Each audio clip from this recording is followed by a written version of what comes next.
اعوذ باللہ السمیع العلیم من الشیطان الرجیم بسم اللہ الرحمن الرحیم الحمد للہ الذی ہدانا لہذا وما كنا لنہتدی لولا ان ہدانا اللہ لقد جاءت رسل ربنا بالحق الصلاة والسلام على رسول المسدد المصطفى الأمجد المحمود الأحمد أبي القاسم محمد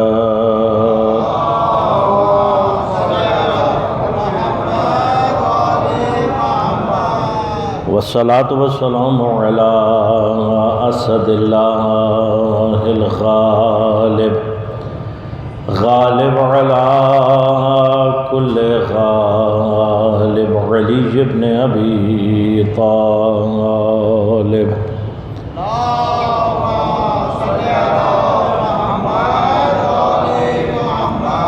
والصلاة والسلام على سيدة المعصومة المظلومة الطاهرة البتول بضعة الرسول فاطمة الزهراء سيدة النساء العالمين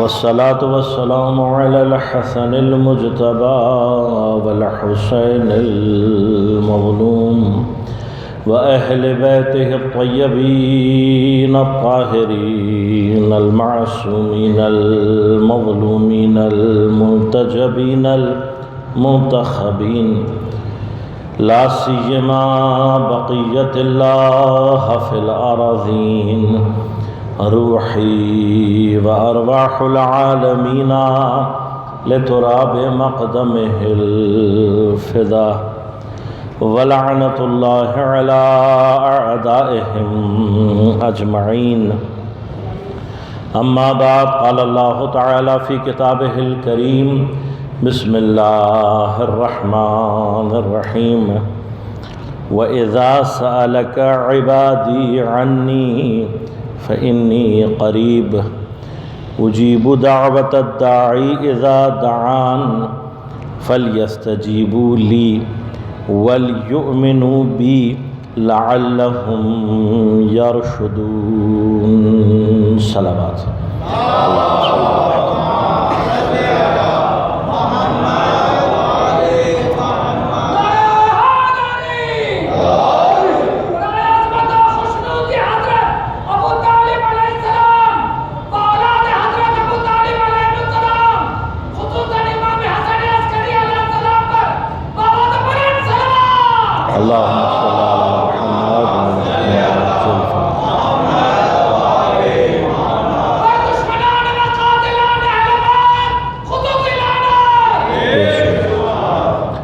مومنین کرام سامعین محترم عزیزان کرام قدر، آپ کی خدمت میں میں نے سورہ مبارکہ بقرہ کی 186 نمبر آیت کی تلاوت کا شرف حاصل کیا۔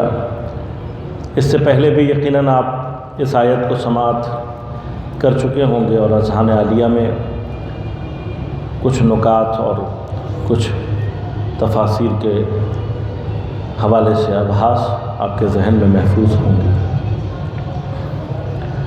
پروردگار ارشاد فرما رہا ہے، اے میرے حبیب اذا سألک عبادی عنی، اے میرے حبیب جب بھی میرا کوئی بندہ تم سے میرے بارے میں سوال کرے فإنی قریب، پس میں قریب ہوں۔ اجیب دعوت الداعی اذا دعانی، اور جواب دیتا ہوں میں ہر اس پکارنے والے کو جو مجھے پکارے۔ اب جب ایسا ہے فَلْيَسْتَجِيبُوا لِي، تمہیں چاہیے کہ تم بھی میری استجابت کرو، میری بات کا جواب دو، وَلْيُؤْمِنُوا بِي، اور تمہیں چاہیے کہ تم میرے اوپر ایمان لے کر آؤ، لَعَلَّهُمْ يَرْشُدُونَ، کہ شاید اس طریقے سے یہ کیا ہو سکیں، صاحب رشد ہو سکیں، ان کو رشد دیا جا سکے۔ آیت اللہ جوادی عاملی حفظہ اللہ فرماتے ہیں کہ واحد مقام ہے قرآن کا کہ جس میں پروردگار نے 7 جگہ اپنی طرف ضمیر کو پلٹایا ہے۔ پورے قرآن میں کوئی اور آیت آپ کو ایسی نہیں ملے گی جس میں 7 مرتبہ خدا نے، یعنی میں کہنا 7 مرتبہ اس ایک آیت میں پروردگار نے ارشاد فرمایا، اذا سألک عبادی، اے میرے حبیب جب سوال کرے تجھ سے کون، میرا بندہ، عنی میرے بارے میں، فإنی میں قریب، فَلْيَسْتَجِيبُوا لِي اجیب دعوت الداعی اذا دعانی، جواب دیتا ہوں، اجیبو میں جواب دیتا ہوں، کب، جب پکارنے والا، اذا دعانی جب پکارنے والا مجھے پکارتا ہے، فَلْيَسْتَجِيبُوا لِي پس انہیں چاہیے کہ یہ میری استجابت کریں، وَلْيُؤْمِنُوا بِي اور میرے اوپر ایمان لے کر آئے، لعلہم یرشدون کہ شاید اس طریقے سے انہیں رشد دیا جا سکے۔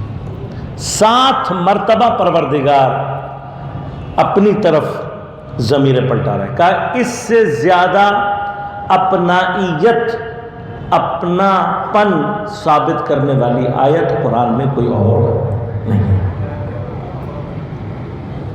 اتنی محبت، اتنی الفت، اتنی مہر کے ساتھ کہیں پر بھی قرآن میں پروردگار نے اپنے بندوں سے خطاب نہیں کیا جتنا اس آیت میں کیا ہے۔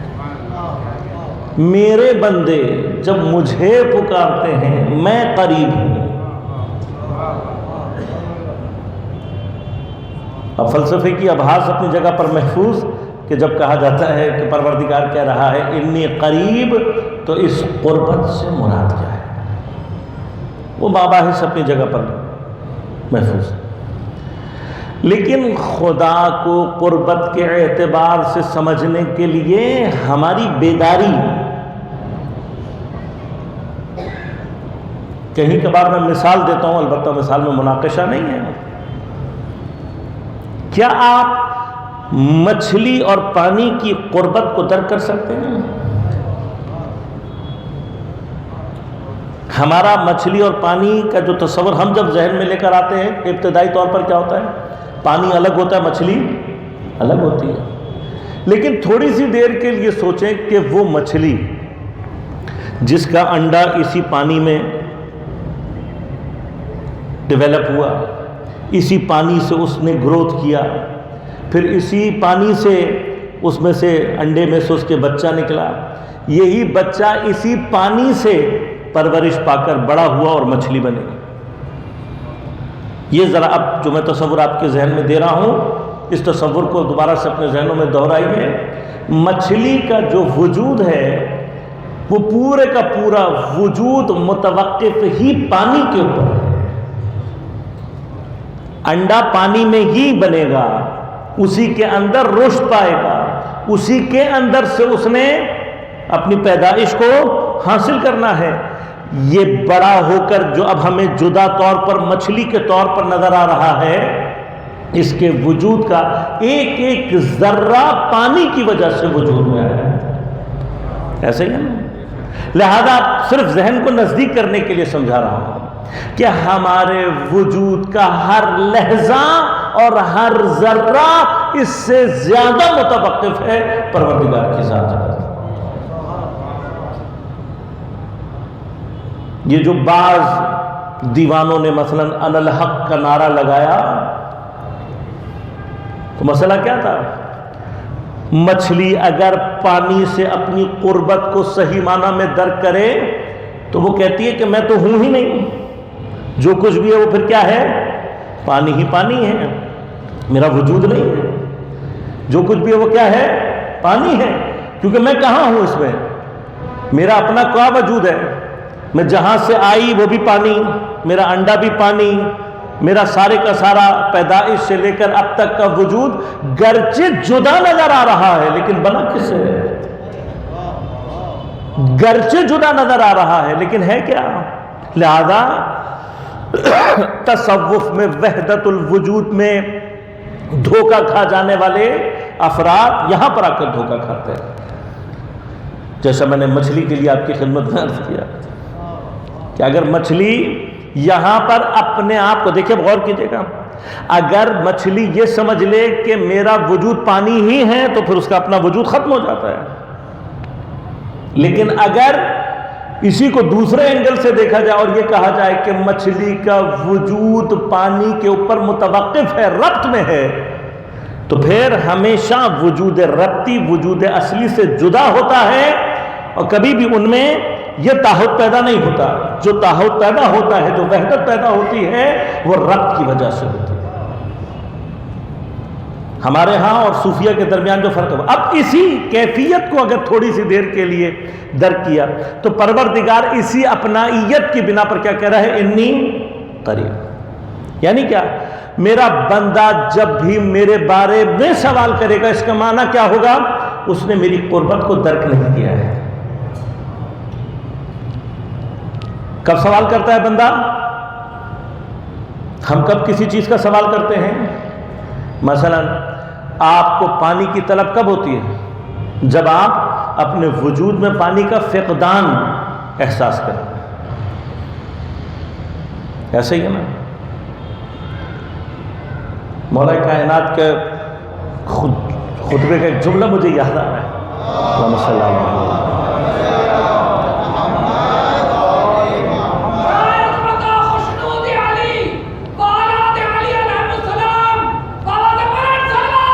اللہم صلی اللہ علیہ وسلم.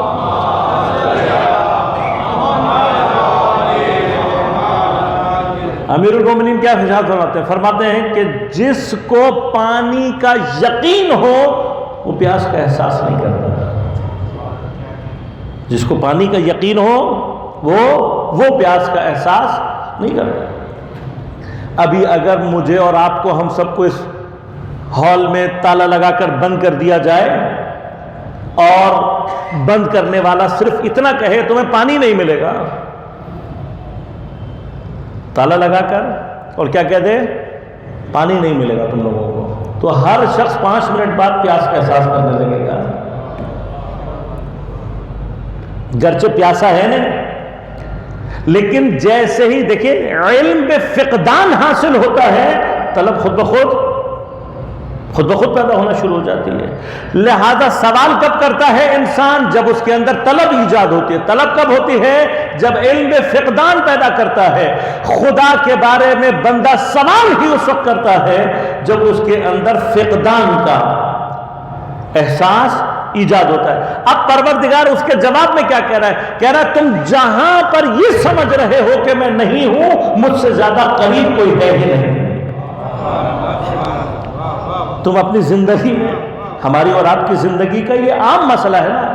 ہمارا جب کوئی مسئلہ حل نہیں ہوتا، جب ہماری کوئی پرابلم سالو نہیں ہو رہی ہوتی، کوئی مشکل حل نہیں ہو رہی ہوتی، تو ہم کہتے ہیں خدا کہاں ہے؟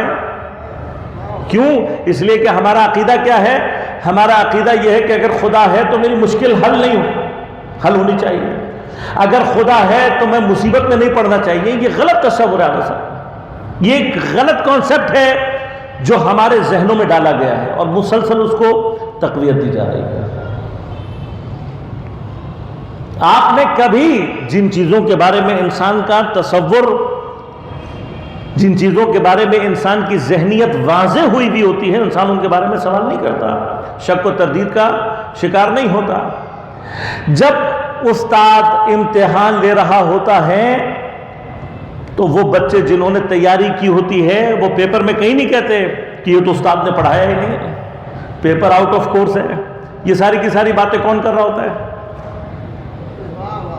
جنہوں نے پڑھا نہیں ہوتا، جنہوں نے تیاری نہیں کی ہوتی، جو آمادہ نہیں ہوتے. لیکن جو آمادگی کے ساتھ آتے ہیں وہ امتحان سے خوش صرف اس لیے ہوتے ہیں کہ انہیں پتا ہوتا ہے کہ میں نے پورے سال جو محنت کی ہے اب پتہ لگے گا کون کہاں کھڑا ہے. بس غور کیجئے گا، امتحان کچھ لوگوں کے لیے باعث خوشی اس لیے ہوتا ہے کہ وہ ان کی صلاحیت کو سامنے لانے کے لیے، وہ ان کی وقت کو، ان کی حیثیت کو ظاہر کرنے کا باعث بن رہا ہوتا ہے. اور وہ جو نکمہ پارٹی ہوتی ہے اسے پتا ہوتا ہے کہ اس امتحان کے بعد ہماری وقت بھی سامنے آئے گی، لہذا انہیں امتحان بوجھ لگنے لگتا ہے، انہیں امتحان مشکل لگنے لگتا ہے، انہیں آؤٹ آف کورس لگنے لگتا ہے، انہیں یہ خیال آتا ہے کہ شاید استاد نے یہ پڑھایا ہی نہیں ہے. یہی مرحلہ ہمارے ساتھ ہے عزیزان من. جب تک ہم مشکل کے بارے میں یہ تصور رکھتے ہیں کہ مجھے کوئی بیٹھا ہے اوپر سے پھنسانے کے لیے، ایسے ہی ہے نا.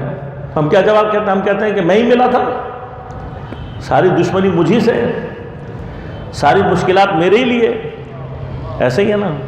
فلاں کو دیکھو، فلاں کو دیکھو، فلاں کو دیکھو.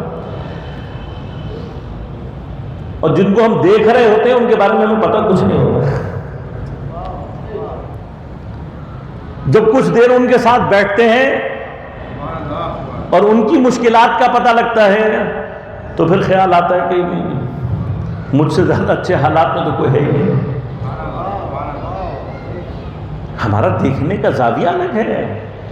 اگر ہم مشکلات کو اپنی وقت، اپنی حیثیت، اپنی ایمان کے مراتب کو ظاہر ہونے کا وسیلہ سمجھ لیں تو پھر مشکل سے زیادہ بہترین وقت کیا ہے؟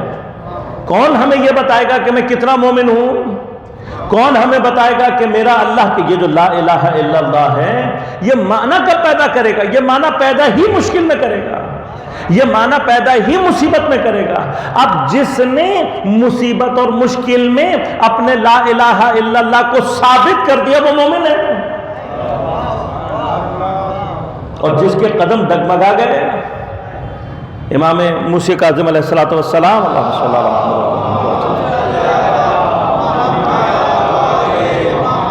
بڑا خوبصورت جملہ ہے امام کا. فرماتے ہیں المصیبت للصابر واحدہ، مصیبت صابر کے لیے ایک ہے، وللجاز اثنتان، یا مصیبتان، لیکن جو جزا اور فضا اور رونے دھونے والا ہے اس کے لیے دو ہیں.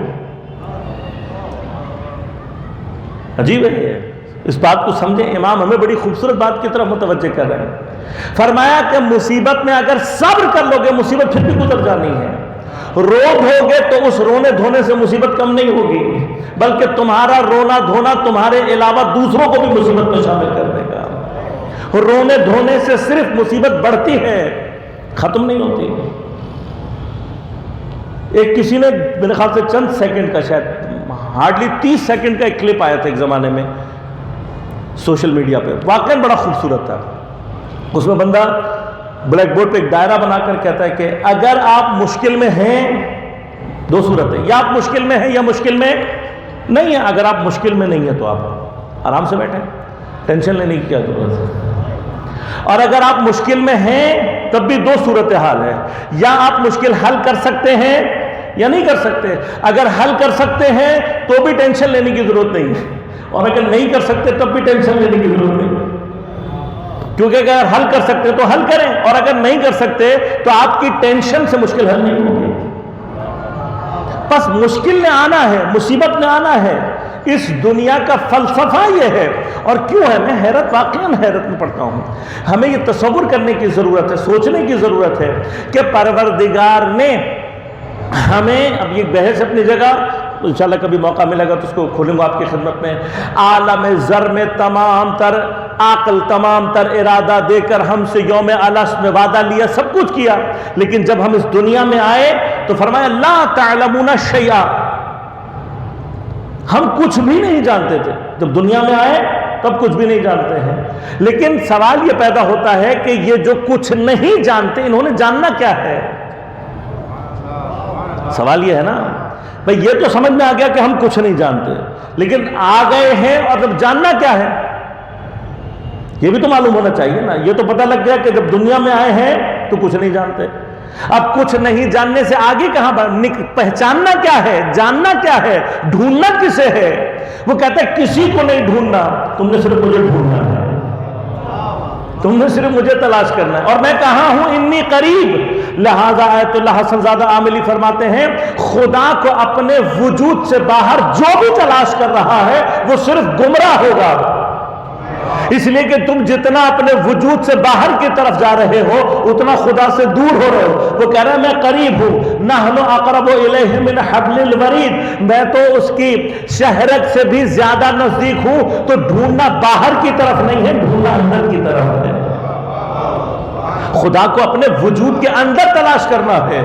وہ انی قریب کی بات اسی لیے کیا کہتا ہے کہ جب بھی اجیب دعوت الداعی، پکارنے والا جب بھی مجھے پکارتا ہے اجیب، میں جواب دیتا ہوں۔ عجیب ہے یہ، جب خدا نے کہا نا اجیب دعوت الداعی اذا دعانی، مجھے جب بھی مجھے پکارے گا۔ ایسا نہیں ہو سکتا کہ اب اگر اللہ نے یہ کہہ دیا ہے کہ میں پکارنے والے کا جواب دیتا ہوں جب بھی وہ مجھے پکارتا ہے، کہہ دیا نا اللہ نے، تو کیا ممکن ہے کہ میں اللہ کو پکاروں اور مجھے جواب نہ دے؟ ممکن ہے؟ ناممکن ہے۔ جب اس نے کہہ دیا کہ میں جواب دیتا ہوں تو وہ حتماً جواب دیتا ہے۔ سوال یہ پیدا ہوتا ہے کہ میں نے اس کو پکارا کتنی مرتبہ، اسی کو پکارا یا نہیں پکارا؟ کیا میں واقعاً جس کو اللہ کہہ کر پکار رہا ہوں وہ وہی ہے جو قریب ہے؟ کیا میں واقعاً، ہم تو اس کو پکارتے ہیں کہ جس کے بارے میں ہماری ذہنیت صرف یہ کہتی ہے کہ میں اس کو پکاروں گا یہ میرا مسئلہ حل کرے گا۔ اللہ نے یہ نہیں کہا کہ میں تمہارا مسئلہ حل کروں گا، اللہ نے یہ کہا میں تمہیں جواب دوں گا۔ جس کے لیے اللہ کا جواب کافی ہو، اللہ کا جواب جس کے لیے کافی ہو، وہ جب بھی پکارتا ہے اسے اللہ کا جواب مل جاتا ہے۔ لیکن جس کے لیے اللہ کا جواب کافی ہی نہ ہو تو کیا واقعاً اللہ کو پکار رہا ہے؟ کیا واقعاً وہ اللہ کو پکار رہا ہے؟ جس کے لیے اللہ کا جواب کافی نہ ہو، اس کا مطلب وہ اللہ کو نہیں پکار رہا، وہ صرف اپنے مشکل کے حل کو آواز دے رہا ہے۔ لہذا کیا ہوتا ہے، جیسے ہی ہماری مشکل حل ہوتی ہے ہم سب سے پہلے کسے بھولتے ہیں، کسے فراموش کرتے ہیں؟ خدا کو فراموش کرتے ہیں۔ کیوں؟ اس لیے کہ حقیقتاً ہم نے کبھی اس کو پکارا ہی نہیں ہوتا۔ لہذا میں پکار اللہ کو رہا ہوتا ہوں مثلا، اور کوئی مجھے میری مسئلے کو حل کر کے چلا جاتا ہے، میں اس کا شکر تو ادا کرنے لگتا ہوں، خدا کو بھول جاتا ہوں۔ اور اگلی دفعہ جب مجھے مشکل پیش آتی ہے تو کیا کرتا ہوں، مجھے پہلے وہ یاد آتا ہے جس نے مجھے مشکل سے نکالا تھا، خدا یاد نہیں آتا۔ کیوں؟ اس لیے کہ میں نے کبھی بھی خدا کو پکارا۔ میں یہ بھی نہیں جانتا کہ مجھے جب خدا کو پکارنا ہے تو کس عقیدے کے ساتھ پکارنا ہے، کس طریقے سے پکارنا ہے کہ میری پکار صرف اور صرف خدا کے لیے۔ ہم سب کے ساتھ زندگی میں مسائل پیش آتے ہیں، اور بعض اوقات جب انسان بڑی سختیوں میں، مشکلوں میں گھرا ہوا ہوتا ہے تو کچھ لوگوں سے بات کر کے انسان کے قلب کو ایک سکون مل جاتا ہے۔ بات کرنے والے نے کوئی مدد نہیں کی ہوتی، صرف آپ کے ساتھ تھوڑی سی دیر بیٹھ کر گفتگو کی ہوتی، اس کی گفتگو، اس سے بات کرنے کا، اس سے انسیت کا اثر ہمارے وجود پر کیا پڑتا ہے؟ ہم یا مشکل بھول جاتے ہیں یا اس سے مقابلہ کرنے کی ہمت اپنے اندر پیدا کر لیتے ہیں۔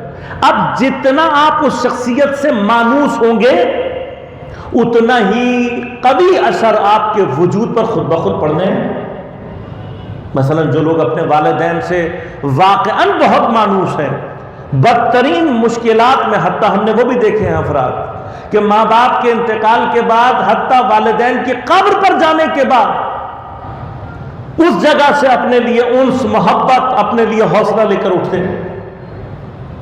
اور بعض بدبخت ایسے بھی ہوتے ہیں کہ والدین جیسا سرمایہ رکھنے کے باوجود دنیا میں کہیں اور ڈھونڈ رہے ہوتے ہیں آرام اور سکون کے لیے۔ تو جتنا آپ کو شخصیت سے ان سے محبت ہے، خود بخود اثر آپ کے وجود پر مرتب ہوگا۔ اب میں جتنا خدا سے مانوس ہوں، جتنا میں خدا کو جانتا ہوں، جتنا میں نے خدا سے دل لگایا ہے، جتنا میں نے خدا پر اعتماد کیا ہے، اتنا ہی خدا کی طرف جانے سے میرے اندر انس پیدا ہو جائے۔ لہذا امام سجاد علیہ السلام کا جو جملہ ہے معروف،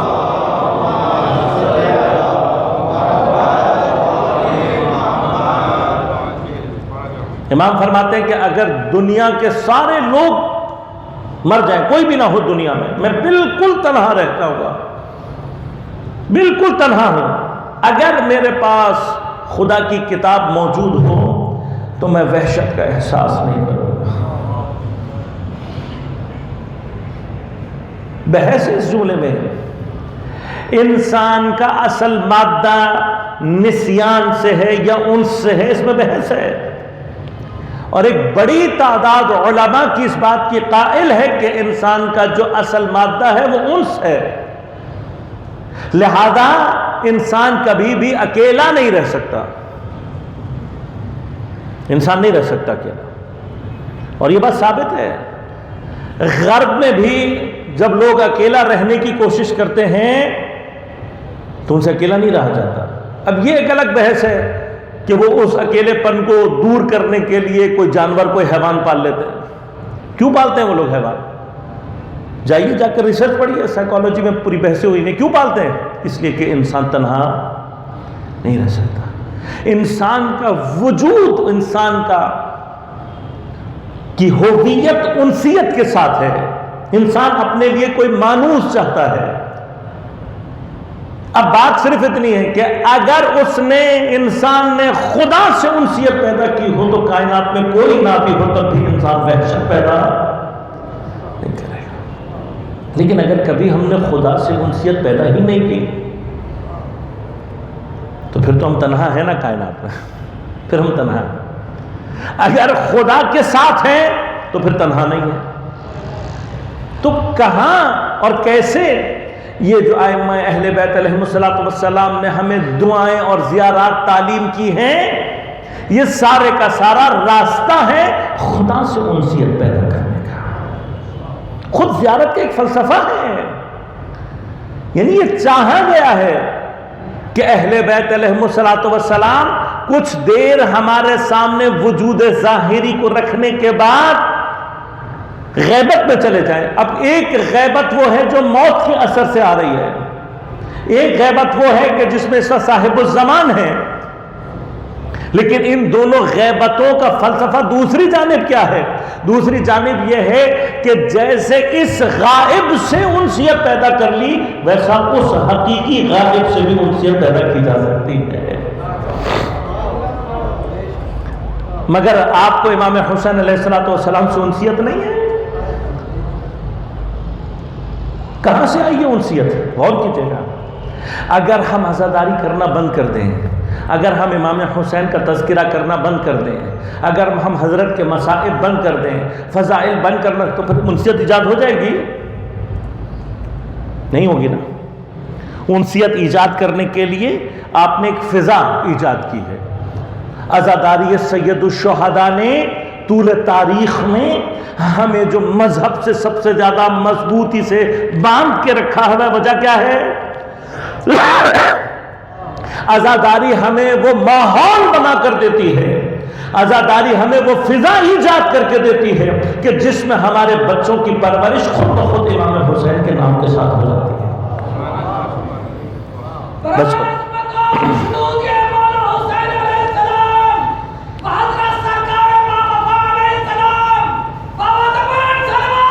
اللہم صلی اللہ علیہ وسلم۔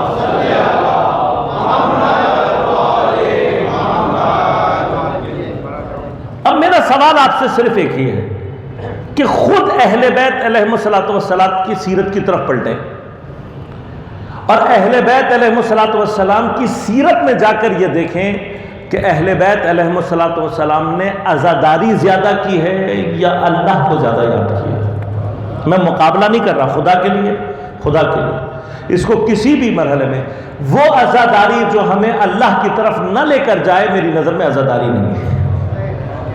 اہل بیت سے وہ انسیت کہ جو ہمیں اہل بیت پر لا کر روک دے اور اللہ تک نہ لے کر جائے، وہ اہل بیت سے انسیت نہیں ہے۔ اہل بیت نے تو اپنے وجود کو فنا ہی اس لیے کیا ہے کہ تاکہ ہم خدا تک پہنچ سکیں۔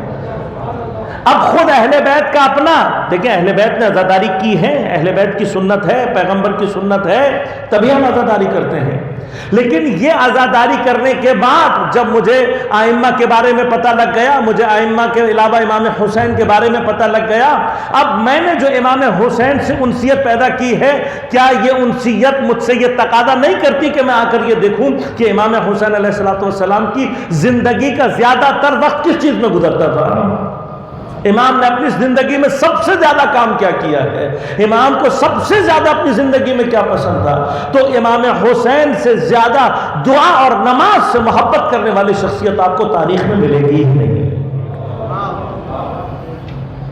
یہ دعا سے جو اہل بیت کو محبت ہے، اہل بیت عزاداری میں ہمیں اور آپ کو سلیقہ دینے کے بعد پورا سال کہاں لے جانا چاہتے ہیں؟ اللہ کی بارگاہ میں لے کر جانا چاہتے ہیں۔ ہم نے وہاں عزاداری کے ذریعے سے اس انسیت کا اور اس کا ماحول تو ایجاد کر لیا، لیکن خدا سے انسیت کا ماحول ہم ایجاد نہیں کر سکے۔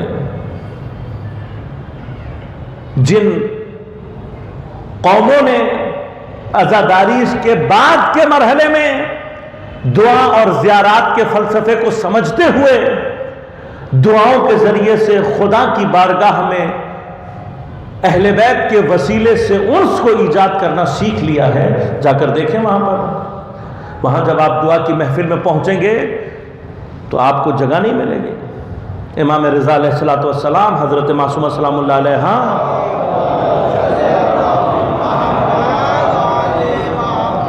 شبہائے جمعے، شبہائے قدر، اصل حرم میں جگہ نہیں ملتی۔ حرم رضوی کا اندازہ ہے آپ کو کتنا بڑا ہے؟ جنہوں نے زیارت کی ہے وہ بھی نہیں جانتے کہ حرم کتنا بڑا ہے، اس لیے کہ حضرت کے حرم کو دیکھنے کے لیے کم از کم 2 یا 3 دن درکار ہے۔ ہم بعض اوقات اوپر سے حرم دیکھ لیتے ہیں تو ہمیں یہی نہیں پتہ لگتا کہ انڈر گراؤنڈ کیا چل رہا ہے۔ کتنے لوگ ہیں جنہوں نے آج تک حضرت کا پورا حرم ایکسپلور کیا ہے کوئی؟ آپ میں سے کتنوں کو پتا ہے کہ اسی حرم مطہر کے نیچے باقاعدہ ایک پورا قبرستان بھی ہے جس میں عظیم علماء کی قبریں موجود ہیں؟ کتنے لوگوں کو پتا ہے؟ ہمیں تو آج تک اس قبرستان کا دروازہ نہیں ملا۔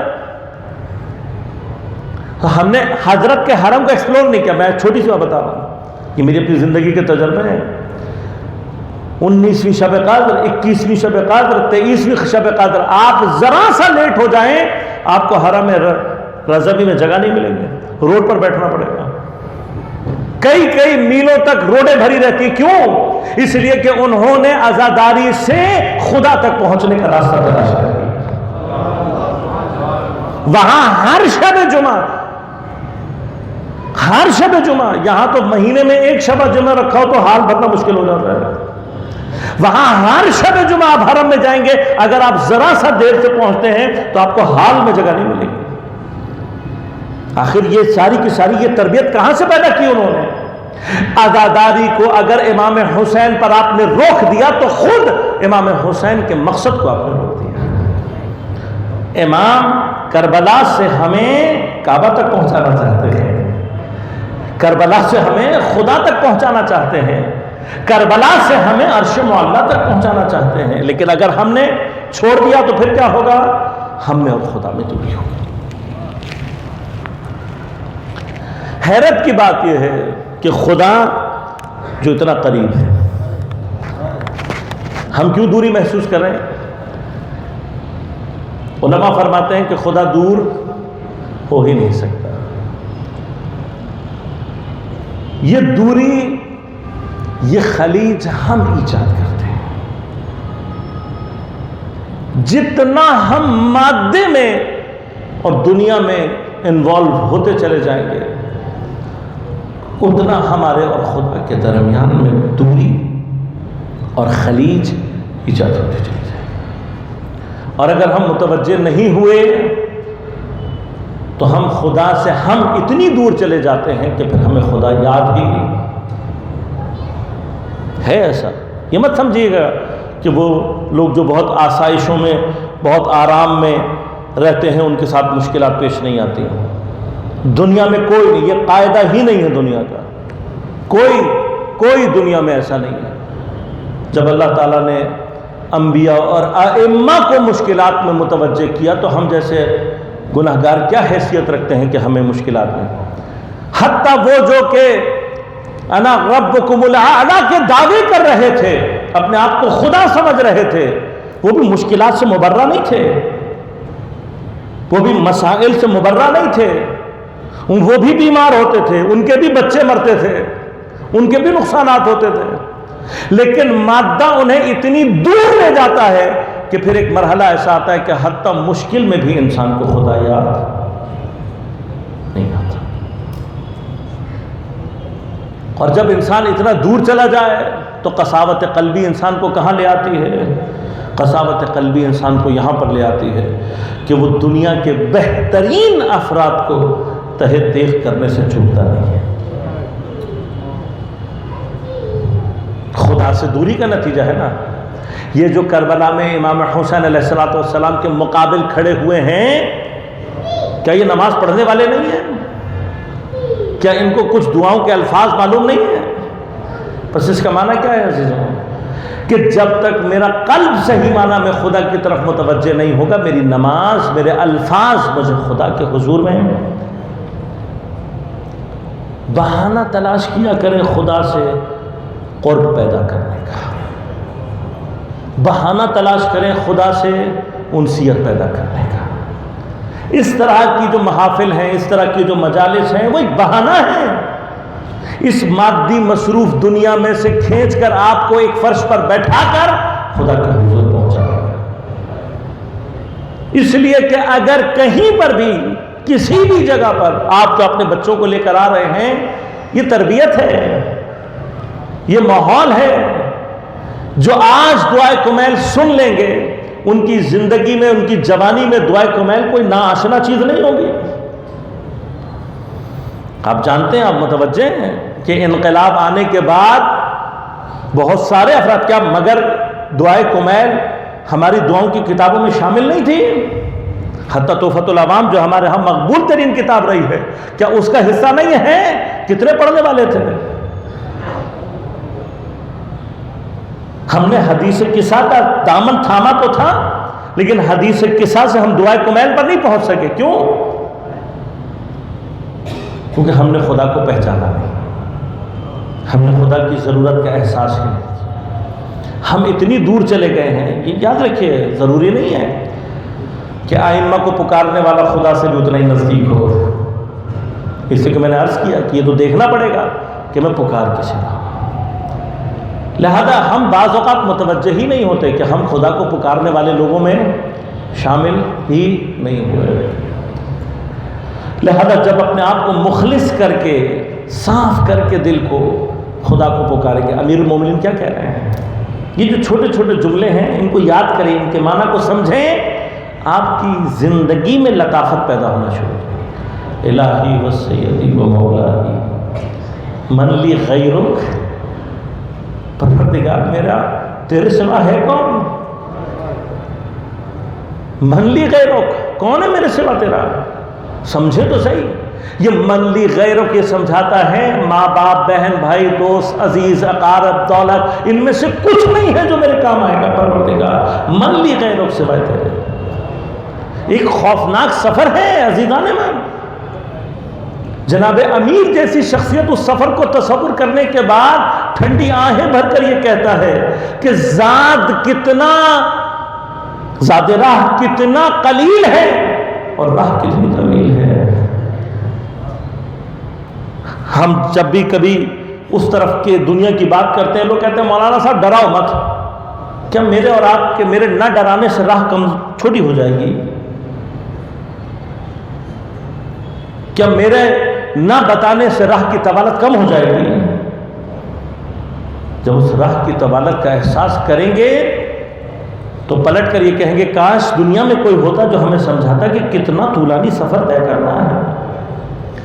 عزیزان من، اس خوش فہمی سے باہر نکلیں کہ جی مریں گے تو دنیا بس ختم، چھٹی، اس کے بعد کچھ نہیں. ایسا کچھ نہیں ہے. مرنے کے بعد تو سلسلہ شروع ہونا ہے. ابدی زندگی، ابدی مسائل، برزخ میں کتنے عرصے بھٹکنا ہے کوئی نہیں جانتا. حشر میں ہمارے ساتھ کیا پیش آنا ہے کوئی نہیں جانتا. خدا مجھے اور آپ کو متوجہ کرنے کے لیے صرف ایک اشارہ کر کے کہتا ہے کانا مقدارہ 50,000 سنہ، ایک دن کی تعداد 50,000 سال کے برابر ہے، تاکہ متوجہ ہو. عزیزان، اہل بیت ہی وہ وسیلہ ہے جو اس جگہ پر کام آنے.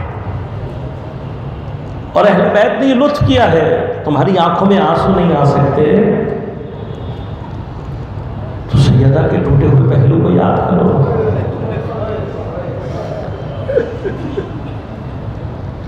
علی کے شگافتہ سر کو یاد کرو. سیدہ کی اس تکلیف کا خیال کرو کہ جو پہلو ٹوٹنے کے بعد سے لے کر مرتے دم تک پہلو سے ہاتھ اٹھنے دیتی تھی.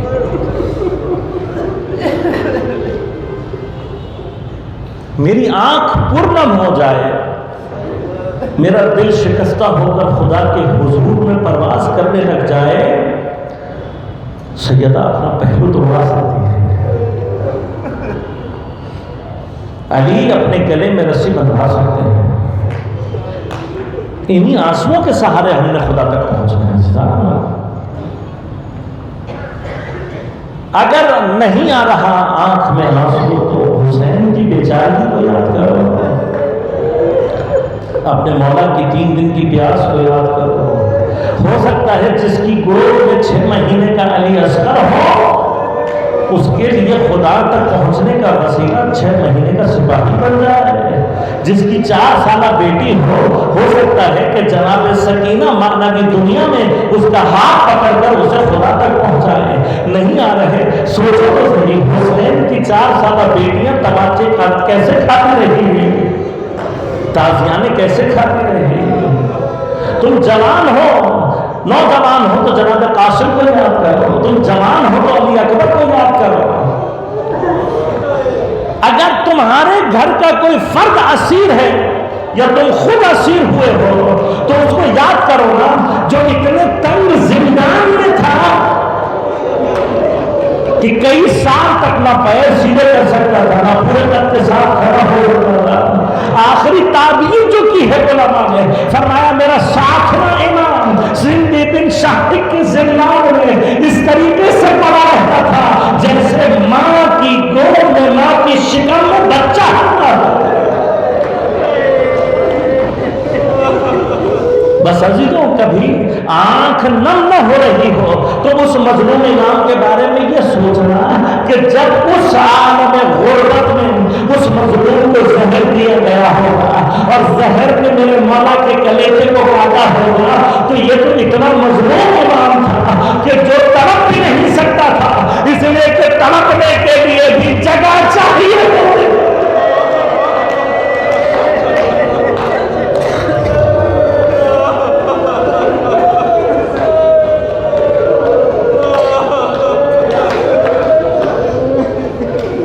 پردیش میں ہو تو اس کو یاد کرو کہ جو زہر کے اثر سے ایڑیاں نکلتے ہوئے اپنے جماعت کو یاد کرو. جتنی بھی تکلیفیں ہو کبھی اپنے زمانے کے امام کی تکلیفوں کو بھی یاد کیا کرو. جو پتہ نہیں 1200 سال سے پردہ غیبت میں ہر روز صبح کے دستے پر ہاتھ رکھتا ہے اور شام کو آنسوؤں کے ساتھ ختم کرتا ہے کہ پروردگار آج بھی میرے سے نظر ہوتا ہے.